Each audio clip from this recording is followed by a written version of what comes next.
Now I invite Professor Tang Mingjun, School of Philosophy, Fudan University, Shanghai, People's Republic of China.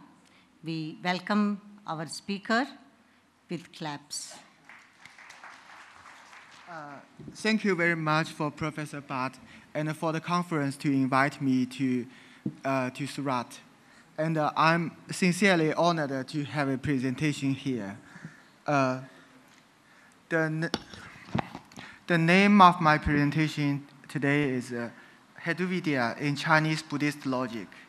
And my paper is a little bit long and involves some technical methods. In this 20 minutes, I will just read the first part. The first part is a brief history of the Chinese tradition, of the Chinese Heduvidya tradition.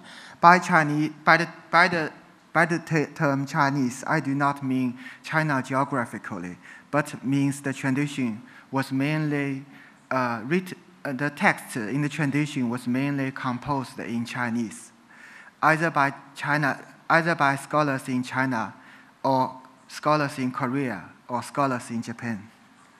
So,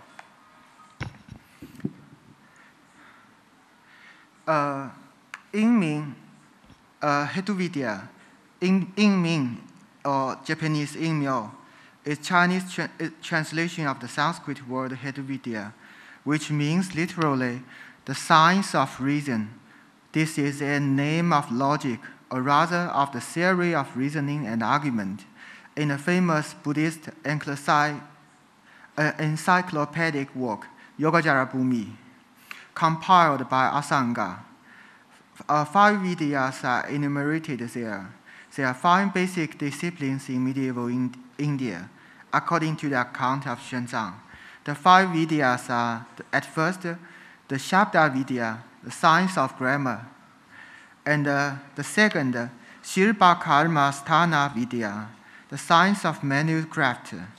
The third, Jigitsa Vidya, the science of medicine. The fourth, the Heduvidya, the science of reason. And the fifth, the last, Adhyatma Vidya, the inner science, philosophy. Just as Heduvidya is classified separately from Adhyatma Vidya, from philosophy in the above list, logic, being different from philosophical and religious dogmas, is too common to all the schools of Indian philosophy and available for any intellectual activity in classical India. It has a long history of more than 1.5 millennia, dating from the beginning of the Common Era. Various schools of Indian philosophy, for example, Nyaya, Vaisheshika, Sankhya, Jainism, and Buddhism, etc., contributed to its development, and it was studied under different titles like Anvikshiki, Vata, Nyaya, Tarka, and later Brahmana, etc. Heduvidya was only one name among them.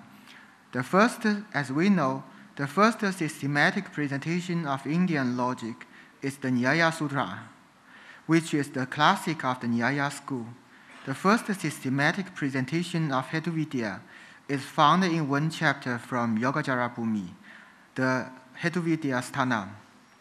The chapter was only one of many competing manuals on logic in its times, yet no substantial contribution was given to this field in this chapter.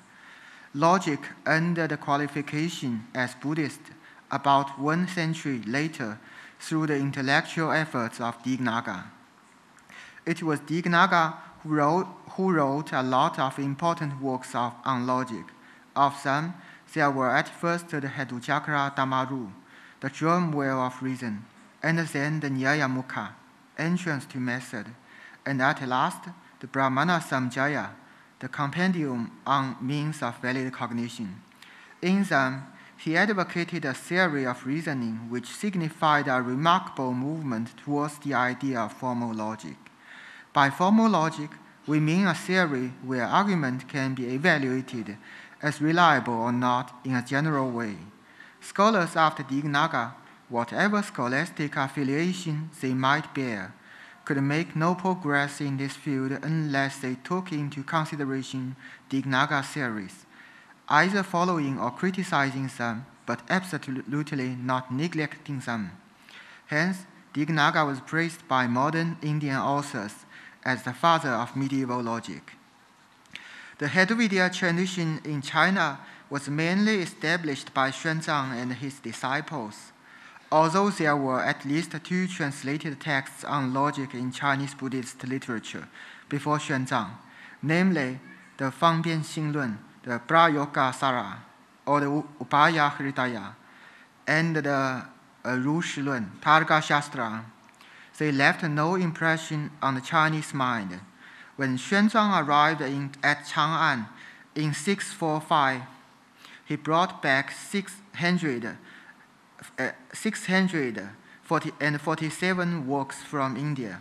Among them, there were 36 works on logic, but only 2 were translated into Chinese by him. They were the Nyaya Pravesha of Shankara Swami and the Nyaya Mukha of Dignaga, being translated in 647 and 649 respectively. In the same period, the Yogacaran Bhumi was also translated by him from 646 to 648. It was estimated that the translation of Nyaya Pravesha and the Nyaya Mukha was to provide supplementary materials for understanding the Hedvidya chapter of Yogacara Bhumi. In fact, the name Hedvidya can be found only in Yogacara Bhumi among Indian literature on logic we know today. The term has never taken place in any work of Dignaga and Shankara Swami we have today. The 2 characters, In Ming, leading the Chinese title of both Nyaya Mukha and Nyaya Pravesha, namely In Ming Zhen Li Meng Lun and In Ming Ru Zhen Li Lun, were added by Xuanzang himself, perhaps with the aim of showing the doctrinal affinity of these 2 works to the Hedvidya chapter of Yogacara Bhumi. Also, the theory elaborated in the Nyaya Pravesha and the Nyaya Mukha, and that in the Yogacara Bhumi, were remarkably different. Nevertheless, Yogacara Bhumi was one of the most authoritative pieces of the Yogacara school in East Asia. Xuanzang was actually the initiator of this school.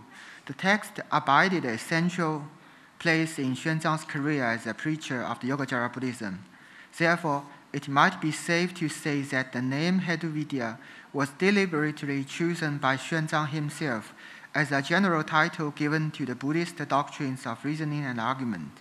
In this sense, the Chinese tradition can be regarded as a Hedvidya tradition in contrast with the Brahmana tradition in Indo-Tibetan Buddhism. When Xuanzang studied in India, he learned the Nyaya Pravesha, Brahmana Samjaya, and the Nyaya Mukha for many times under different teachers on different occasions. Moreover, before his leaving for China, he successfully established the Yogacara idealist tenet by means of an influence in a great debate held by King Shila Aditya in Kanyagupta.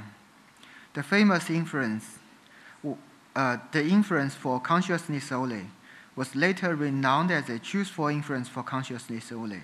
Now, at the same time when Xuanzang translated Nyaya Mukha and the Brahmanas and Nyaya Pravesha, he had oral explanations of the texts to his translation team and disciples. The first generation of authors in China on Hedvidya emerged out of the audience.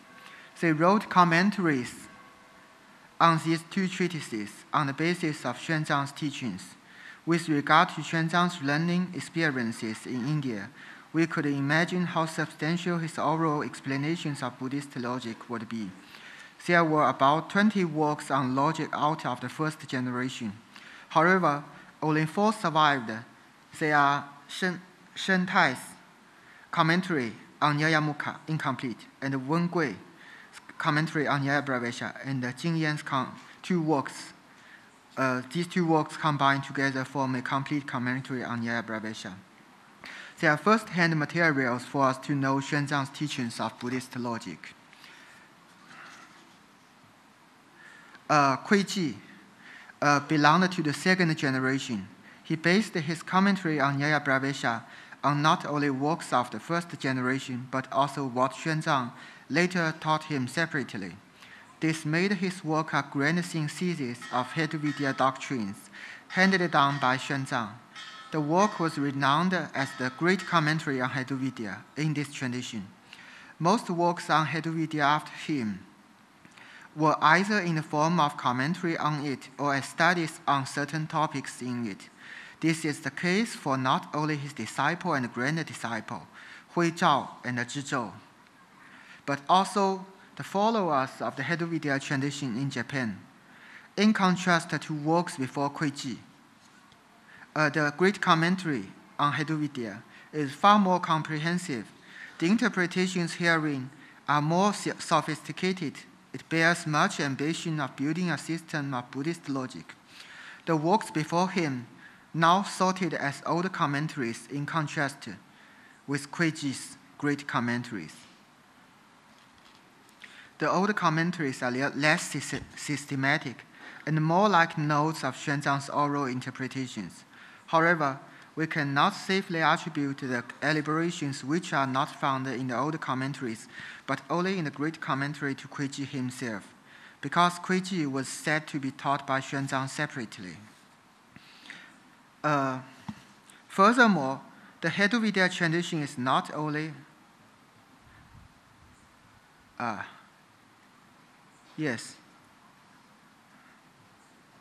It's not only a Chinese one, but also a tradition of Buddhist logic in the East Asian world. On one hand, when Xuanzang arrived in Chang'an, there had already been brilliant monk scholars from Korea. For example, the famous Wang Chu. He became Xuanzang's disciple and was among the first generation of authors in China on Heduvidya. Dao Jun came from Korea, studied under Wang Chu, and came back then. Tai Hyung was Dao Jun's disciple in Korea. Wang Hyo had never been in China, was an insightful scholar on this subject. He was famous for his counter-argument against Xuanzang's inference for consciousness only. All of the four scholars had works on Buddhist logic. On the other hand, Heduvidya was brought to Japan through Dosho and Genbo, both studied in China. They initiated respectively the South Temple tradition, Nanjiden, and the North Temple tradition, Hakujiden, of Heduvidya studies in Japan.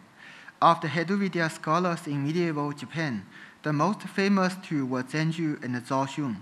The first authored a lamp of the great commentary on Heduvidya, the latter, the notes on the great commentary on Heduvidya. These two voluminous pieces are indispensable aids for us to understand not only Kuiji, but also numerous Heduvidya authors before and after Kuiji, whose works have already lost and only fragments are kept as citations here and there in these two pieces, as well as in many other works composed by monk scholars in medieval Japan.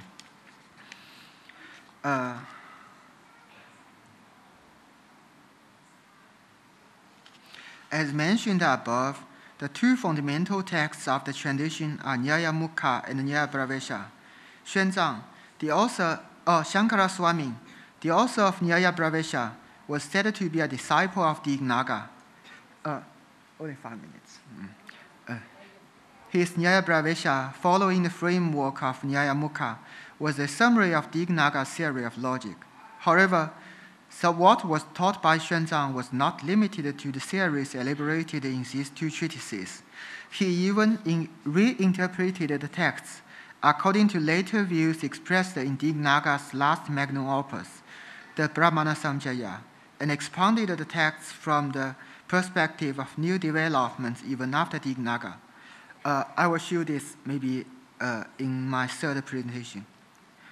Meanwhile, around the 7th century in India, Buddhist logic was transformed by Dharmakirti in the form of reinterpreting Dignaga.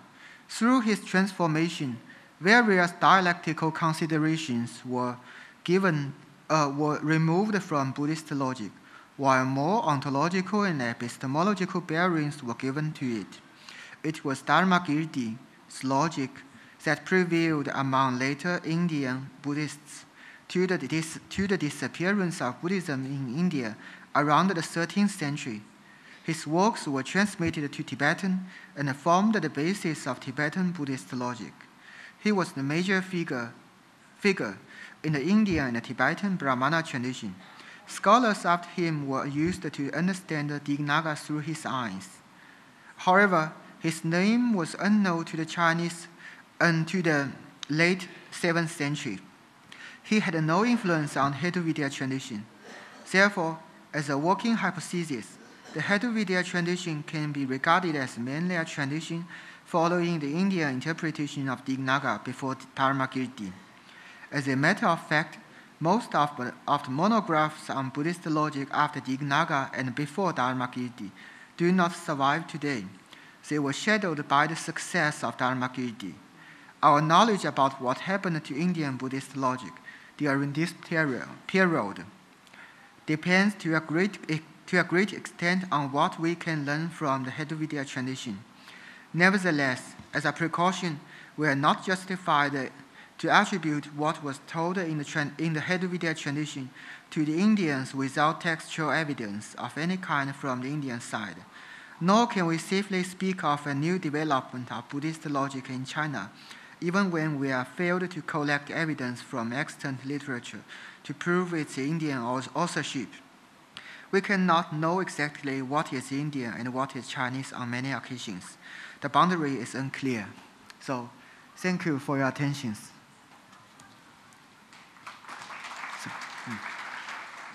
Thank you very much, Professor Tang.